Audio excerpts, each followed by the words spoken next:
Cette idée... C'est pour ça que la rencontre va plus loin. Je pense qu'il y a quelque chose qui nous dépasse et qui fait qu'on sent qu'il y a un potentiel. Oui, parce qu'il sait à la fois par la pensée, mais aussi par le corps. Bah, bien sûr. C'est où on dit que notre corps emmagasine toutes les informations et il comprend Il comprend l'attitude de l'autre. Ouais. On sait analyser les expressions de l'autre et on arrive à décrypter. Et là aussi, c'est la quête de l'autre. Ben oui. Vous savez, ce fameux deux qui est séparé, moi, c'est ma grande thérapie, qui doit redevenir un. C'est-à-dire, quelque part, il existe la femme qui nous correspond, et que notre existence est en fin de compte de la chercher. Et quand on la rencontre et qu'on reforme le un, c'est tout bonheur. Ben, après, on est en paix, quelque part.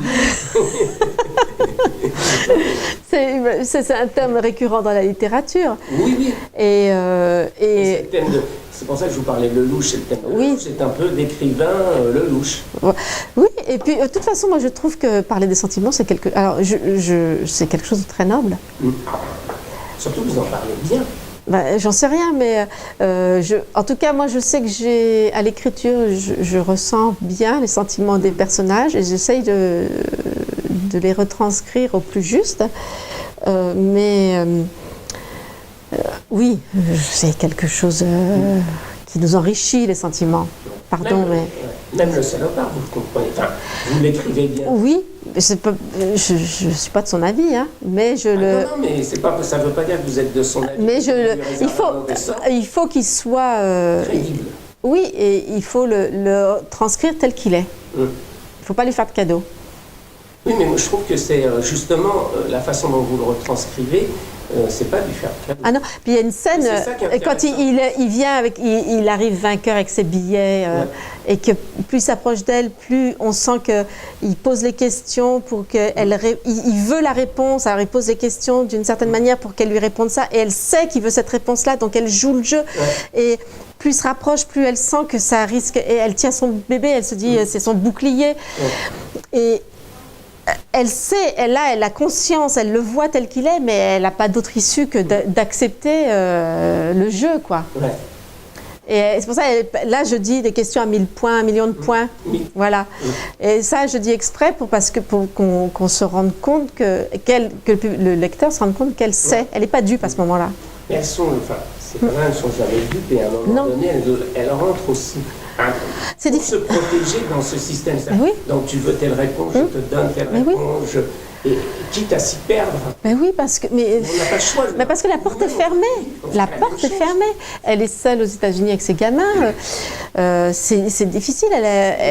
Non, c'est vraiment difficile. Elle est tout le temps sous contrôle. C'est comme si elle avait un œil là qui la suit sans arrêt.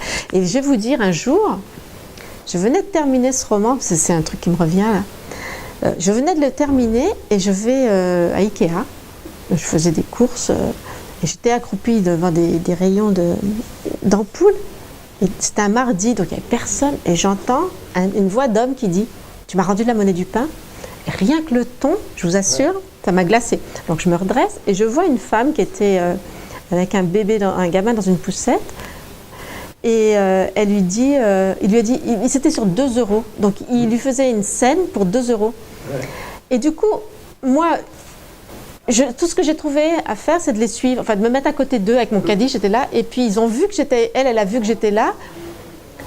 Et lui, il s'est assis sur une pile de carton et j'ai continué à avancer avec elle. Et je n'ai pas pu lui dire, mais madame, ça ne se fait pas et puis on s'est regardé, et puis elle est partie. Mais je me suis dit, ce ton qu'il avait, et puis, vous voyez, c'était malsain. J'ai senti tout de suite que c'était malsain. Mais en même temps, je n'ai pas pu faire autre chose que de faire cela. C'est pas ça. Je dis, on peut t'accompagner, on peut t'aider, on peut te soutenir. Oui, mais ce n'est pas si facile que ça. Voire même plus. Parce que moi, tellement ça m'énerve, ces choses-là. Oui, souvent, c'est des lâches. Quand on frappe quelqu'un, ça veut dire qu'on est vraiment on n'est plus un humain. Non, on n'est plus un humain.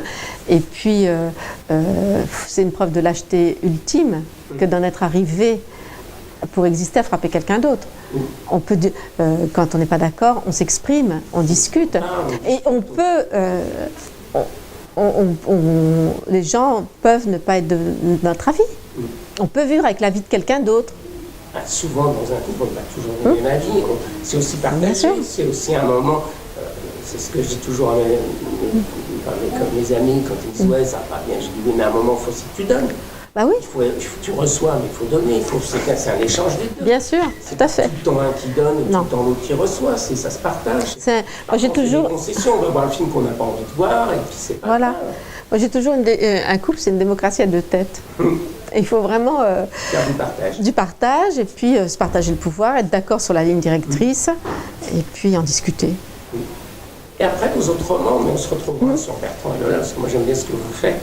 Bon, merci. C'est pareil, vous analysez autant. Là, c'est plus joyeux, Bertrand et Lola. Joyeux. Vous avez encore mis de la violence dedans. Vous ne l'avez pas lu, donc je ne peux rien vous dire. Non. Alors, Bertrand et Lola, ça parle de la question du choix.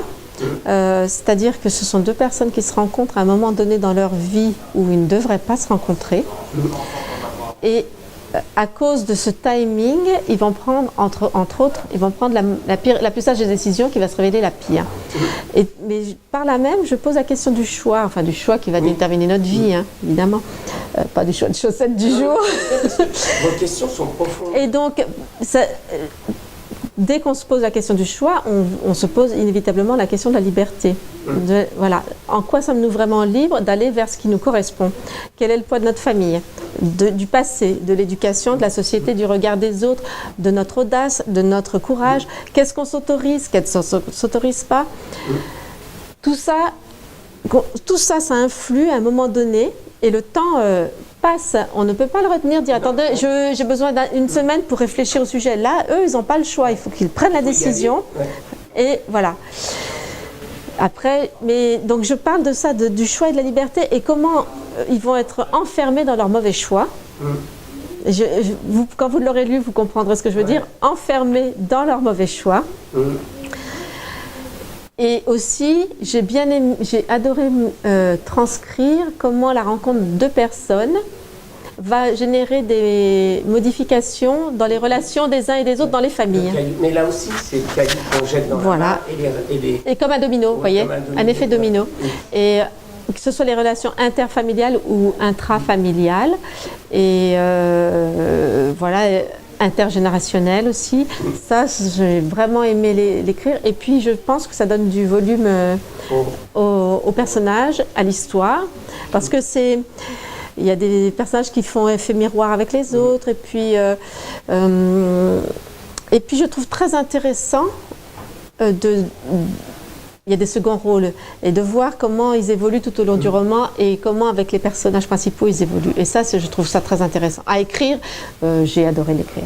Et du coup, c'est pour ça que vous en faites une suite? Oui. Non, mais la suite, elle était d'emblée. Je ne me suis pas dit je vais faire une suite, c'est que je ne peux pas le trop... Oui, parce que le roman, il aurait fait 3000 pages. 3000 pages avec vous, c'est bien. Oui, j'espère. C'est un compliment. Et vous voyez, comment dire, avant, quand je m'étais toujours dit, oh non, moi je ne ferai jamais de suite de ma vie, et la preuve qu'il ne faut jamais dire. Voilà. Mais c'était tellement évident et j'ai pris un plaisir fou et je suis très, très fière d'avoir écrit ce roman. Je l'adore. Enfin, comment dire? C'est comme si... je pensais à ça dans le train, je me dis comment je peux expliquer ce que ça m'a fait d'écrire Bertrand et Lola et la suite. Et c'est comme si j'étais un spéologue, vous voyez, je suis dans un conduit, j'avance. Et tout d'un coup, je sens un vent, je sens quelque chose que ça résonne différemment, j'allume. Et là, je me rends compte que je suis dans une salle. Et chaque fois que vous orientez votre faisceau quelque part, il y a quelque chose de merveilleux à décrire.